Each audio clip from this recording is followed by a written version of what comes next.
Belum ya? Oke, sebelum masuk ke sini, tadi di materi pertama kita sudah mempelajari tentang persamaan diferensial yang dapat dipisahkan. Nah, ketika kita menjumpai suatu persamaan diferensial yang dapat dipisahkan, maka untuk mendapatkan solusi dari persamaan diferensial tersebut, caranya ya kita menggunakan metode pemisahan variabel. Tapi tidak selamanya suatu persamaan diferensial itu dia dapat dipisahkan. Nah, untuk mengatasi tersebut, maka kita akan mengenalkan atau kita akan mempelajari tentang persamaan diferensial eksak. Sebelum masuk ke persamaan diferensial eksak, kita pertama itu memiliki suatu fungsi yang kita tuliskan secara umum seperti ini ya, f besar x, y ini sama dengan 0. Nah, ingat kemarin waktu di kalkulus 2 kalau nggak salah, ketika kita punya suatu persamaan yang seperti ini, kita bisa mendapatkan suatu bentuk turunan parsial dari f terhadap x dx itu ditambah dengan turunan parsial f terhadap y dy sama dengan 0. Kita akan punya suatu bentuk, ini dinotasikan dengan m gitu ya, m x, y dx ditambah dengan yang di sini do f per do y ini dinotasikan dengan n x, y dy seperti ini sama dengan 0. Nah, dari sini maka kita akan punya suatu persamaan diferensial. Kalau kita perhatikan di sini, kalau kita sederhanakan, kita akan punya n besar x, y dy itu sama dengan min m besar x, y dx kayak gini. Nah, berarti di sini kita akan punya dy per dx itu sama dengan min m besar x, y per n besar x, y dengan seperti ini. Nah, nanti kita akan bertemu suatu bentuk persamaan diferensial yang bentuknya kayak gini nih. Nah, ide ini muncul, ide persamaan diferensial eksak ini muncul, yaitu untuk mengakomodir masalah persamaan diferensial yang bentuk yang ini tadi, yang tidak lain ada di sini. Kayak gitu. Nah, nanti ketika kita menjumpai bentuk persamaan diferensial yang seperti ini, pada dasarnya ini itu asal mulanya dari sini tadi, yaitu apa? M besar x, y dx dan ditambah dengan n besar x, y dy sama dengan 0, dengan catatan di sini m besar x, y itu sama dengan do f per do x dan n besar x, y itu sama dengan do f besar per do y kayak gitu. Nah, selanjutnya nanti kita akan punya bentuk umum persamaan diferensial itu bisa juga disajikan ke dalam bentuk persamaan 1.8. Nah, ketika kita punya persamaan bentuk 1.8 seperti ini, kemudian ternyata ketika kita cermati m sama n ini merupakan suatu fungsi yang kontinu dan memiliki turunan. Nah, m ini dia memiliki turunan terhadap variabel y dan n ini nanti dapat diturunkan terhadap variabel x. Yang mana my sama nx itu dia kontinu di persegi panjang R, yaitu x kurang dari x di antara a dan b dan y-nya di antara C dan D. Ingat notasi seperti ini, my itu berarti sama saja dengan do m per do y. Artinya apa? M diturunkan secara parsial dengan variabel y.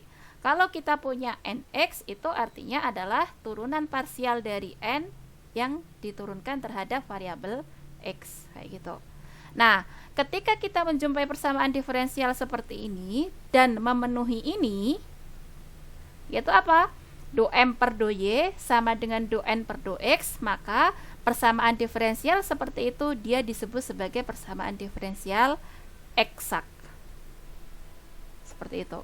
Jadi nanti ketika kita menjumpai bentuk persamaan diferensial seperti 1.8 ini, dan ternyata ketika kita turunkan m terhadap y dan n terhadap x itu nilainya sama, maka persamaan diferensial itu dinamakan persamaan diferensial eksak. Lalu gimana cara menyelesaikannya? Langsung saja kita aplikasikan ke contoh 1 misalnya. Nah, Di contoh satu ini, kalau kita perhatikan, kita tidak bisa memisahkan antara variabel X sama variabel Y. Maka kita tidak bisa menggunakan metode yang pertama tadi kita pelajari. Berarti ini kita lihat dulu nih. Yang nomor satu, dia persamaan diferensial eksak atau enggak?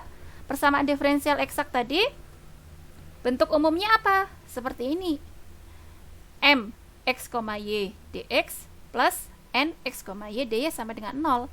Nah, kita punya persamaan diferensialnya di sini. Yang nomor satu itu adalah sin Y dx ditambah dengan apa itu?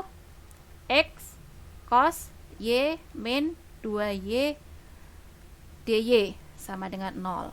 Nah, berarti mx, y-nya siapa di sini? Kalau tadi kita punya bentuk umumnya kayak gini. Sin Y. Ya, sin Y. Kemudian n, y-nya siapa? Yang dalam kurung itu, Bu. Ya. X cos Y dikurangi 2 Y. Nah, kemudian kita harus ngecek nih, ini persamaan diferensial eksak atau bukan. Cara ngeceknya gimana? Ya, cek ini terpenuhi atau tidak. Kalau terpenuhi berarti eksak, kalau tidak eksak ya nggak bisa kita selesaikan dengan metode eksak. Nah, kita cek dulu. Berarti kita butuh apa ngeceknya? Do M per do Y. Do Y. Apa? Ayo, turunan parsialnya jangan dilupakan. Cos Y. Ya. Kemudian do N per do X-nya apa?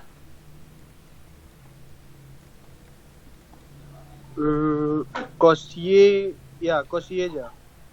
Yang ini turunan terhadap X-nya apa? 0, Bu. 0. Oke. Dengan demikian, kita bisa mengatakan bahwa do M per do X itu sama dengan do N per do M per do Y sama dengan do N per do X. Ya enggak? Sama enggak ini? Iya, Bu. Sama. Berarti karena do M per do Y sama dengan do N per do X, maka ini persamaan diferensial apa? Persamaan diferensial eksak. Ya enggak? Iya, Bu. Ya, kalau eksak selanjutnya kita apakan? Ya, selesaikan. Gimana cara menyelesaikannya? Coba perhatikan. Tadi kita punya M seperti ini, N seperti itu. Di awal tadi kita tahu bahwa M itu siapa?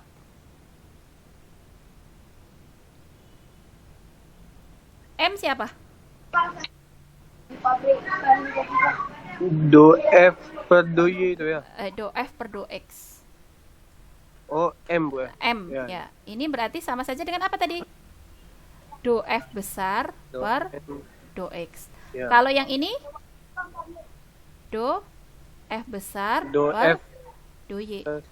do Y. Nah, selanjutnya kalau kita mau menyelesaikan ini berarti target kita siapa? F besar. Nah, berarti gimana cara mendapatkan F besar? Ya, pilih salah satu. Kayak ini kalkulus juga pernah saya bahas kalau nggak salah, kalkulus 2. Pilih salah satu. Untuk mendapatkan F besar ini, kalian bisa mulai dari M atau bisa mulai dari N. Bebas, mau mulai dari M atau N sama saja nanti hasil akhirnya. Oke, kita mulai saja dari M ya. Di situ perhatikan bahwa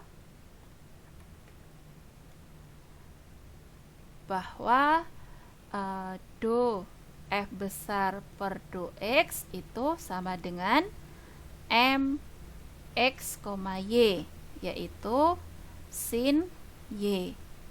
Nah, berarti di sini ketika kita mulai dari sini, nanti kita akan menyelesaikan persamaan diferensial ini yang diintegralkan terhadap siapa? Terhadap variabel X. Sin Y. Ya, sin Oh, Y. iya. Berarti di sini untuk mendapatkan F besar, ya kita punya Fx, Y itu sama dengan integral dari sin Y dx. Perhatikan ya di situ. Jelas kenapa bisa seperti itu? Karena sebelah kiri do X, Bu ya. Iya, benar sekali. Jadi di situ sebelah kirinya do X. Nah, dengan demikian kalau kita selesaikan, nanti kita akan dapat apa? X tambah sin Y tambah C. Nah, hati-hati di sini. Ini Ya. kalau kita selesaikan, integral dari sin siapa? Integral sin Y siapa? dx. Berarti sin Y kan seakan-akan konstan kan?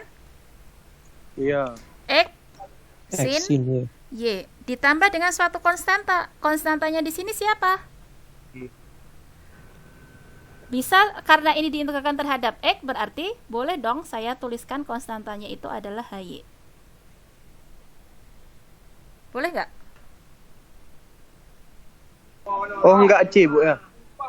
C boleh sebenarnya, cuma di sini kan HY kan dianggap konstan kalau dia diintegralkan terhadap X kan, berarti boleh dong saya tuliskan HY. Karena apa? Karena target kita di sini adalah fungsi dua variabel kan, X sama Y. Nah, selanjutnya tujuannya nanti kemana? Kenapa ini saya tuliskan HY? Ini saya sudah dapat fx, y. Padahal di awal tadi kita juga punya do f per do y kan? Do f per do y-nya ini, tidak lain dia n. Nah, berarti langkah selanjutnya dari sini, ini nanti kita turunkan terhadap apa? Do f kita turunkan terhadap y. Kalau kita turunkan terhadap y, maka kita akan dapat apa? Ini diturunkan terhadap y akan dapat apa? Min X X cos cos Y. Y. Min x Nggak ada min. X cos y ditambah dengan iya. h aksen y. Kayak gitu kan? Kan diturunkan terhadap y, berarti kan ini h aksen kan? Ya enggak? Iya, Bu. Oke, lanjut. Sekarang perhatikan dari hasil ini tadi kita punya do f per do y itu sama dengan apa tuh tadi? X cos y, Cos Y X cos y Tambah H aksen. ditambah h aksen y. Oke, dari situ kita tahu bahwa do f per do y ini dari hasil turunan yang ini tadi seperti itu. Di awal tadi kita sudah punya do f per do y. Berarti do f per do y dari sini harusnya sama dong dengan do f per do y dari awal. Ya enggak? Iya, iya. Ya. Sama. Berarti artinya apa? N x, y langsung saja yang dari awal ini tadi kita punyanya x cos y dikurangi 2y. Ini sama dengan yang ini. X cos y ditambah h aksen y. Ya enggak? Setuju dengan ini? Iya, Bu. Artinya apa di sini? H aksen y-nya sama dengan apa? Min 2Y. Min 2y. Min 2Y. Nah, berarti dari sini kita dapat HY. HY-nya apa? Integral min 2y Integral min 2Y. dy. Ya enggak? Berarti ini jadi apa? HY-nya min Min Y kuadrat. y kuadrat ditambah konstanta. Ya enggak? Setuju? Setuju nggak? Setuju, Bu. Oke, selanjutnya tadi kita punya solusinya kan ini. Maka kita punya solusinya apa? Jadi solusinya adalah f besar x, y sama dengan x sin y ditambah hy. Hy-nya kita gantikan dengan ini. Yaitu di situ apa? Min y kuadrat ditambah dengan c. Tidak lain fx, y itu sama dengan x sin Y dikurangi dengan Y kuadrat ditambah C.